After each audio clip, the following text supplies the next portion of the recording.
everybody, how you doing? I'm Liz, and I'm a mindset coach, and I have a better version of Chapter 5, Think and Grow Rich by Napoleon Hill. Hopefully this will read better. This chapter is called Specialized Knowledge, Personal Experiences or Observations, the fourth step toward riches. There are two kinds of knowledge. One is general, the other is specialized. General knowledge, no matter how great in quantity or variety it may be, is but of little use in the accumulation of money. The faculties of the great universities possess, in the aggregate, practically every form of general knowledge known to civilization. Most of the professors have but little or no money. They specialize in teaching knowledge, but they do not specialize on the organization or the use of knowledge. So true. Knowledge will not attract money unless it is organized and intelligently directed through practical plans of action to the definite end of the accumulation of money. Lack of understanding of this fact has been the source of confusion to millions of people who falsely believe that knowledge is power. It is nothing of the sort. Knowledge is only potential power. It becomes power only when and if it is organized into definite plans of action and directed to a definite end. This missing link in all systems of education known to civilization today may be found in the failure of educational institutions to teach their students how to organize and use knowledge after they acquire it.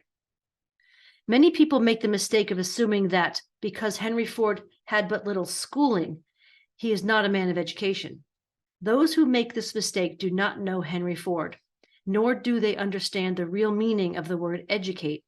The word is derived from the Latin word educo, meaning to educe, to draw out, to develop from within.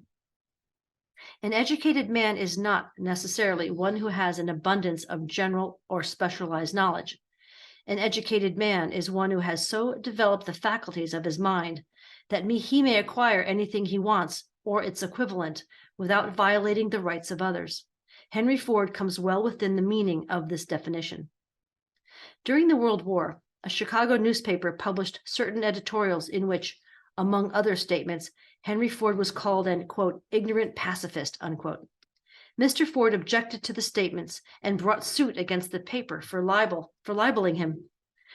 When the suit was tried in the courts, the attorneys for the paper pleaded justification and placed Mr. Ford himself on the witness stand for the purpose of proving to the jury that he was ignorant. The attorneys asked Mr. Ford in a great variety of questions, all of them intended to prove by his own evidence that, while he might possess considerable specialized knowledge pertaining to the manufacture of automobiles, he was, in the main, ignorant. Mr. Ford was plied with such questions as the following: who was Benedict Arnold, and how many soldiers did the British send over to America to put down the rebellion of 1776? In answer to the last question, Mr. Ford replied, I do not know the exact number of soldiers the British sent over, but I have heard that it was considerably larger than ever went back.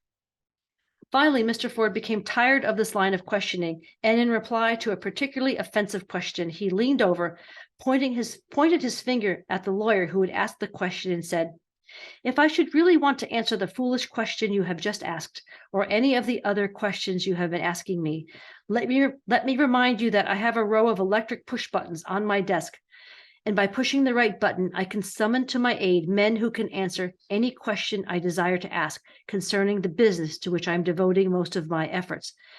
Now, will you kindly tell me why I should clutter up my mind with general knowledge for the purpose of being able to answer questions when I have men around me who can supply any knowledge I require? There was certainly good logic to that reply. The answer floored the lawyer. Every person in the courtroom realized it was the answer not of an ignorant man, but a man of education. Any man is educated who knows where to get knowledge when he needs it and how to organize that knowledge into definite plans of action. Through the assistance of his mastermind group, Henry Ford had at his command all the specialized knowledge he needed to enable him to become one of the wealthiest men in America. It was not essential that he have this knowledge in his own mind. Surely no person who has sufficient inclination and intelligence to read a book of this nature can possibly miss the significance of this illustration. Before you can be sure of your ability to transmute desire into its monetary equivalent, you will require specialized knowledge of the service, merchandise, or profession which you intend to offer in return for fortune. Perhaps you may need much more specialized knowledge than you have the ability or the inclination to acquire. And if this should be true, you may bridge your weakness through the aid of your mastermind group. Andrew Carnegie stated that he personally knew nothing about the technical end of the steel business. Moreover, he did not particularly care to know anything about it. The specialized knowledge which he required for the manufacture and marketing of steel he found available through the individual units of his mastermind group. The accumulation of great fortunes calls for power, and power is acquired through highly organized and intelligently directed specialized knowledge. But that knowledge does not necessarily have to be in the possession of the man who accumulates the fortune or person. The preceding paragraph should give hope and encouragement to the person with ambition to accumulate a fortune, who has not possessed himself of the necessary education to supply such specialized knowledge as he may require. People sometimes go through life suffering from inferiority complexes because they're not people of education. The person who can organize and direct a mastermind group of people who possess knowledge useful in the accumulation of money is just as much a person of education as any person in the group. Remember this if you suffer from a feeling of inferiority because your schooling has been limited. Thomas A. Edison had only 3 months of schooling during his entire life. He did not like education, neither did he die poor. Henry Ford had less than a 6th grade schooling, but he has managed to do pretty well by himself financially. Specialized knowledge is among the most plentiful and the cheapest forms of service which may be had. If you doubt this, consult the payroll of any university. It pays to know how to purchase knowledge. First of all, decide the sort of specialized knowledge you require and the purpose for which it is needed. To a large extent, your major purpose in life, the goal toward which you are working, will help determine what knowledge you need. With this question settled, your next move requires that you have accurate information concerning dependable sources of knowledge. The more important of these are one's own experience in education available through cooperation of others, that's the mastermind, colleges and universities, public libraries, special training courses, although we would say the internet now, we say GTS, Google that stuff, right? And there's a lot of online training. As knowledge is acquired, it must be organized and put into use for a definite purpose through practical plans. Knowledge has no value except that which can be gained from its application towards some worthy end. This is one reason why college degrees are not valued more highly. They represent nothing but miscellaneous knowledge. If you contemplate taking additional schooling, first determine the purpose for which you want the knowledge you are seeking. Then learn where this particular sort of knowledge can be obtained from reliable sources. Successful men in all callings never stop acquiring specialized knowledge related to their major purpose, business, or profession.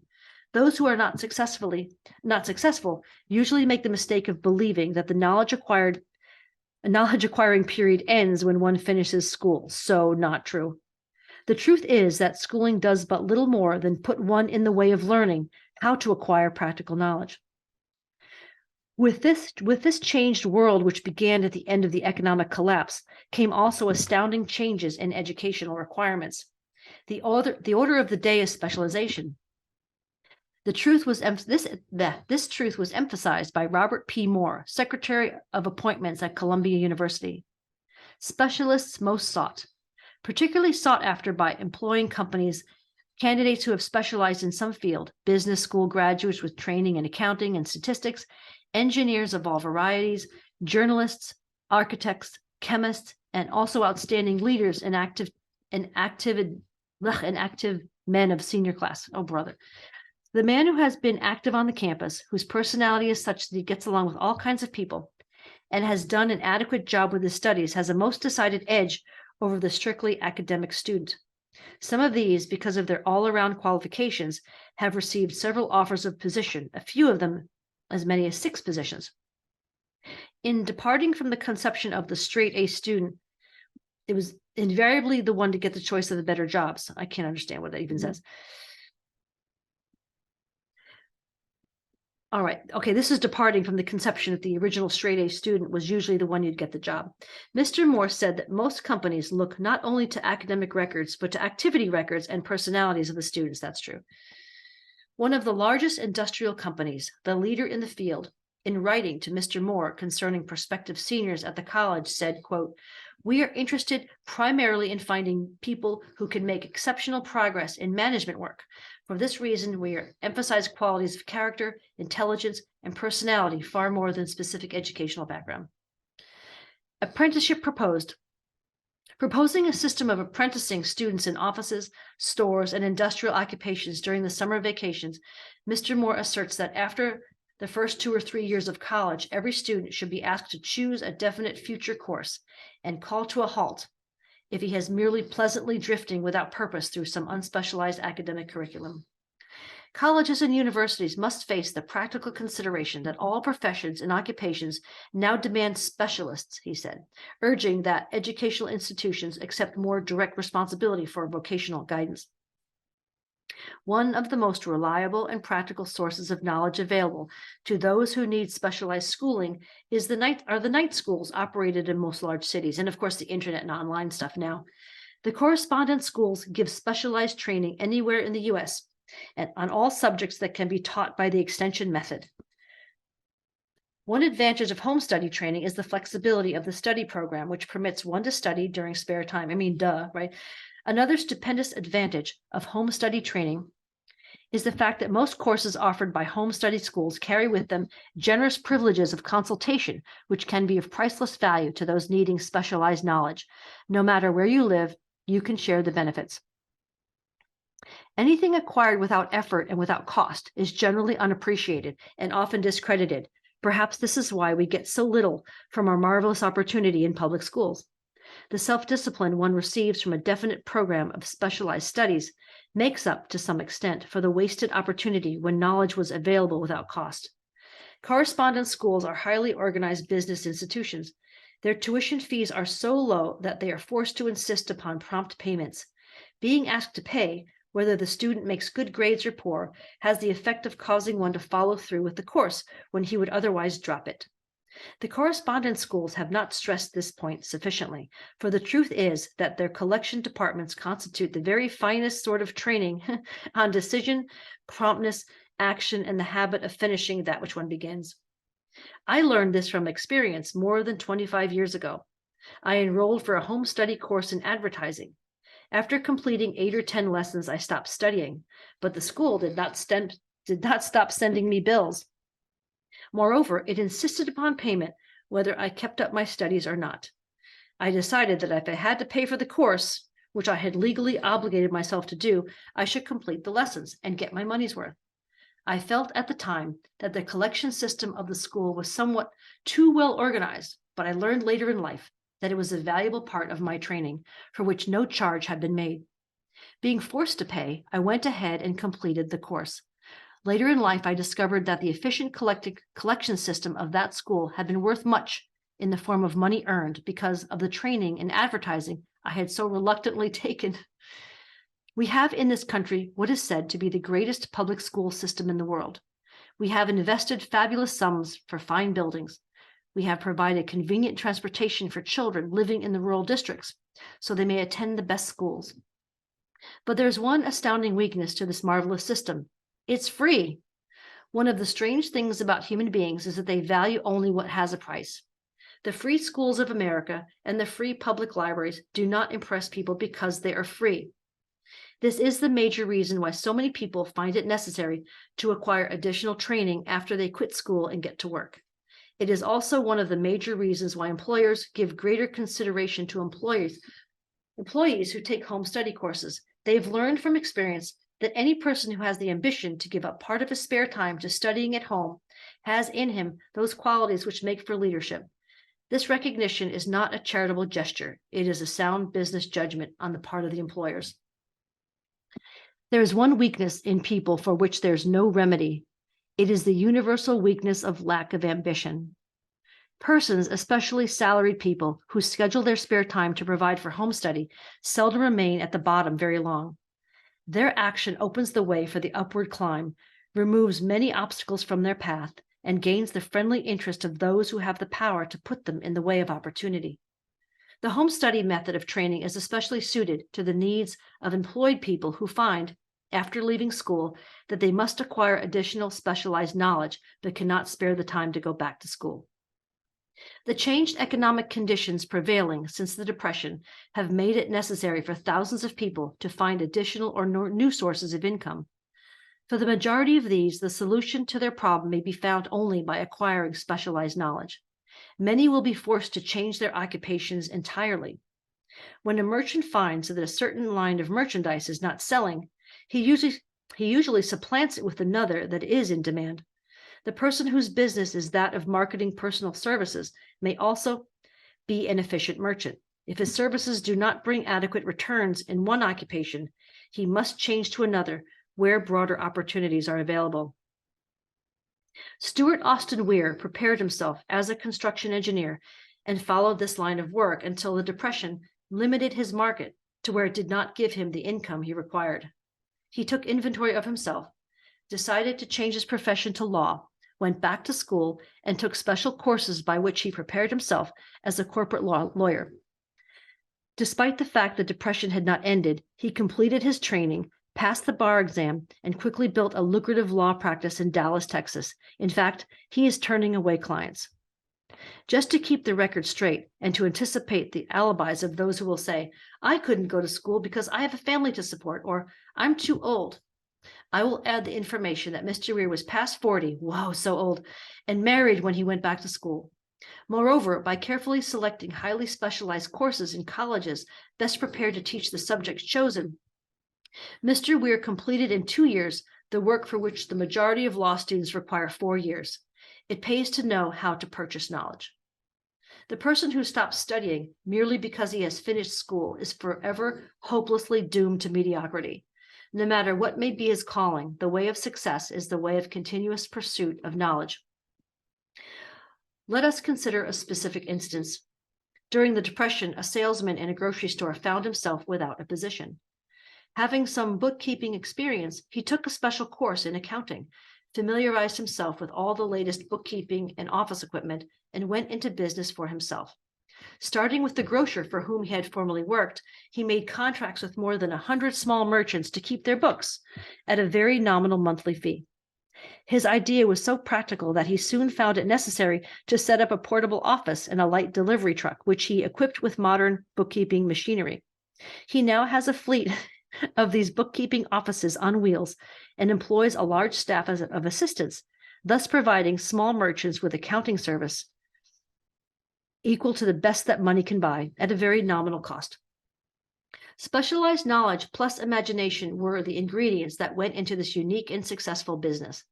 Last year, the owner of that business paid an income tax of almost 10 times as much as was paid by the merchant for whom he worked, when the Depression forced upon him a temporary adversity which proved to be a blessing in disguise.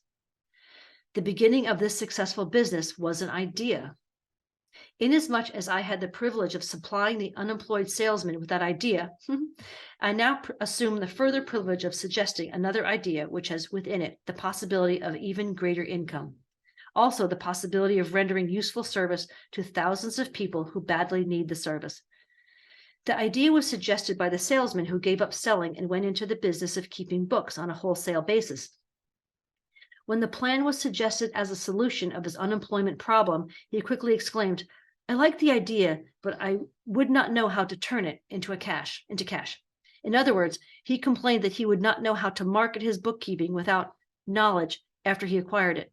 So that brought up another problem which had to be solved. With the aid of a young woman typist, clever at hand lettering, who could put the story together in a very attractive book, was prepared, describing the advantages of the new system of bookkeeping. The pages were neatly typed and pasted in an ordinary scrapbook, which was used as a silent salesman with which the story of this new business was so effectively told that its owner soon had more accounts than he could handle. So this is like internet marketing and all kinds of stuff. Very cool, unique idea.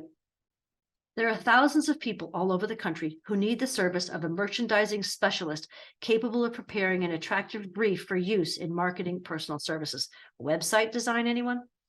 The aggregate annual income from such a service might easily exceed that received by the largest employment agency, and the benefits of the service might be made far greater to the purchaser than any to be obtained from an employment agency. The idea here was born of necessity to bridge an emergency which had to be covered, but it did not stop by merely serving one person. The woman who created the idea has a keen imagination. She saw in her newly born brainchild the making of a new profession, one that is destined to render valuable service to thousands of people who need practical guidance in marketing personal services. Spurred to action by the instantaneous success of her first prepared plan to market personal services, this energetic woman turned next to the solution of similar problem for her son, who had just finished college but had been totally unable to find a market for his services. The plan she originated for his use was the finest specimen of merchandising of personal services I have ever seen. So basically, I'm not going to read the whole thing, but she made him a whole plan book. She made him a whole book that he can go and explain. And this young man created a business plan for a company he wanted to work for. So what I want to point out is the ingenuity of taking this to the limit in terms of thinking outside the box. So, and you can see the lineage, the ecology created by a person who gets fired, who builds a business in bookkeeping, who needs to market, which then gives an idea to a woman who helps him develop his marketing, then markets a job for her own son. The son in which actually develops a business and markets his stuff by giving a 2-year plan to a company. So it's really great. So let me see where to go. It's a very long chapter, and it's old timey because it's way before the internet. So I want to save you some, but go read it if you're interested. All right. So there is no fixed price for sound ideas. Back of all ideas is specialized knowledge.